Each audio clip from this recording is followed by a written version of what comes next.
What are we doing, Dub Nation? Bob Myers, front office, Warrior fans, what are we doing?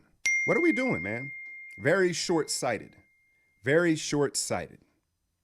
Look, I had just ran a poll on my Patreon like 2 or 3 days ago.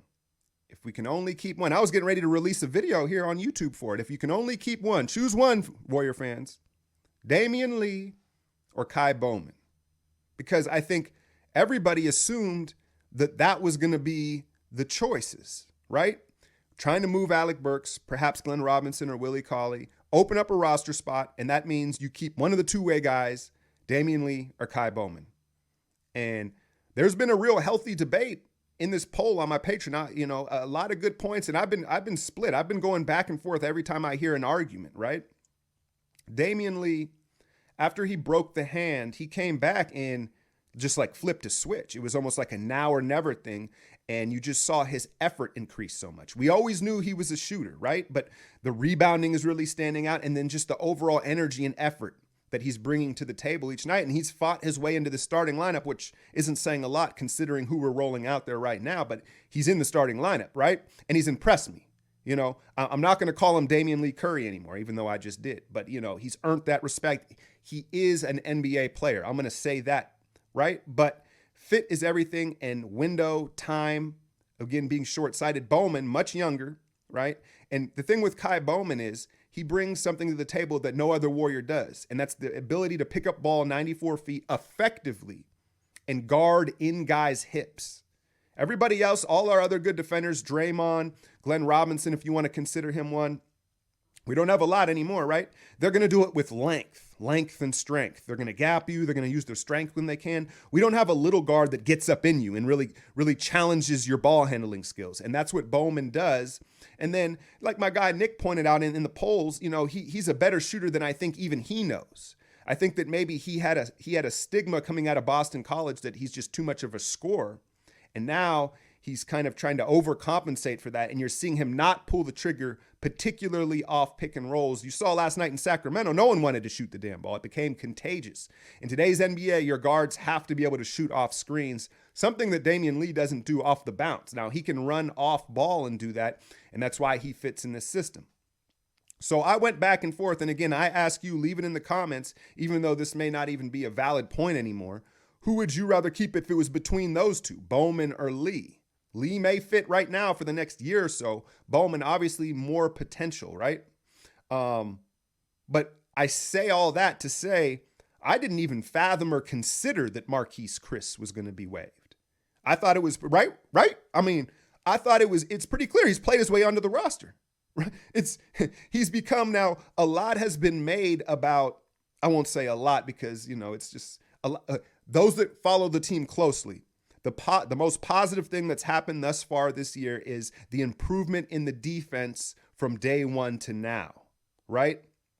And I think that Marquese Chriss, if you want to single him out, has probably made the greatest leap out of any player from training camp to now, in particular in the pick and roll defense. And I don't got to point out how important pick and roll defense is in today's NBA. Not only that, he's protecting the rim. He's very good at getting vertical with that 40-inch vertical, right? So I think he's kind of anchored our defense and been our best rim protector. At 22 years old, again, seeing the pedigree of him as a lottery pick, you see the physical tools, his willingness to learn, consistent effort. It's just baffling. It's just baffling. Now, offensively, yeah, he leaves some to be desired, especially when he's outside of the paint. In the paint, you see him use that power hop. He can finish over guys. He's got decent footwork, decent touch for an athlete like that, right? But offensively on those dribble handoffs and when he's out of the paint, he's a fish out of water and he's too deliberate in trying to get it back to the guards. I'll acknowledge that. But again, seeing his growth and hunger just in the first few months of the season makes you think he can even get better at that, more confident at that, man. So, it's Dub Nation. I was shocked, man. And I don't get shocked often because I follow the team so closely. Not with the Warriors. They don't shock me. This one shocked me, man. And I guess, listening to Anthony Slater, who I think broke the news, Damion Lee was promised at the beginning of the summer, or when he signed his two-way deal, he was promised he was going to be held on this roster. Okay. And so that's cool. That's fine. But I do want to point out how exactly did Marquese Chriss make this team? If you remember, it sounded like Alfonso McKinney was made kind of the same promise. But at the end of the day, this is a business. McKinney was outplayed by Marquese at a position we needed, and McKinney was told to kick rocks. By the way, Cleveland told him to kick rocks last week, so no harm, no foul, right? But, and again, I want to give Damion Lee credit for earning a spot. He clearly has proven to be an NBA player. That's fine. But, again, short-sighted.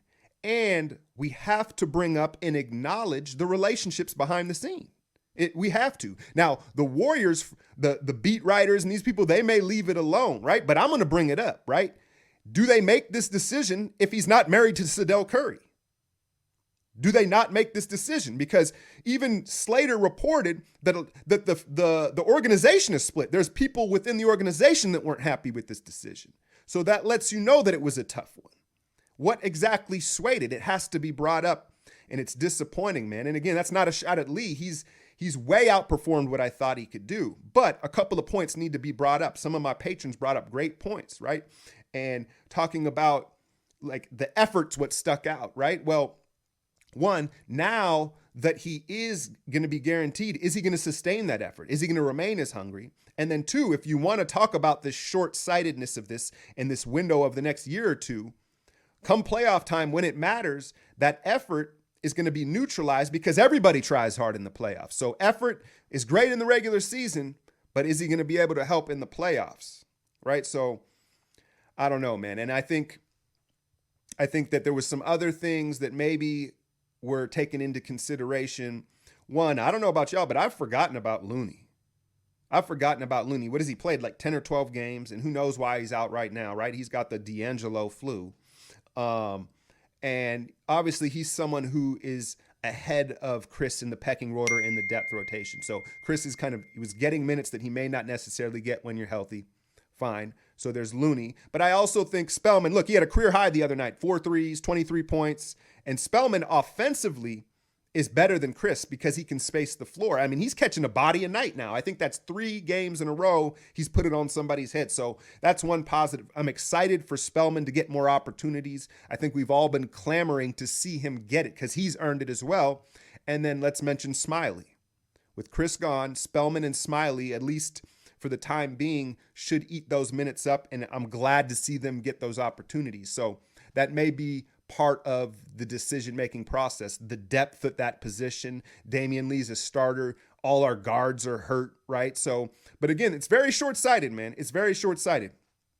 And then I think that, as far as Marquese Chriss goes, I think that I tweeted out, I think the Clippers may try to pick him up. They're in the market for a big. They have a roster spot, but if they do get Darren Collison, I don't know if that's possible. The Mavericks, the Heat, Boston, and I think it will, if a contender picks up Marquese here, which I hope they do for his sake because he's earned it, but I think it will solidify how Dub Nation and how we're feeling is correct. That if a contender immediately picks him up on the roster, it lets us know it was the wrong decision. And again, they're going to spin it and say the timing, the fit, even the reporters are talking about it's the D-Lo, the hard cap. Okay, cry me a river. You could have said, sorry, Damion Lee, but the 45 days is up. We'll try to retain you in March when you can do this and wiggling. You didn't have to let him go. Don't make it sound like it was a move that had to happen because it didn't. And, again, hopefully he doesn't settle in on a team on the Western Conference and we have to see him have revenge game after revenge game against us from years to come. And I don't want to make this seem like Marquese Chriss is going to eventually be a star. But at 22, I think he eventually could be a nice player. And it's just harder to find bigs. Like you go back to the argument too of if you're grazing through the G League for these 2-way contracts or 10-day contracts, you can find a lot of guards that can get buckets, right? But finding an athletic big like that who's protecting the paint, it's not so easy. And so this decision, I'm not pleased with it. Now, are they going to trade Alec Burks?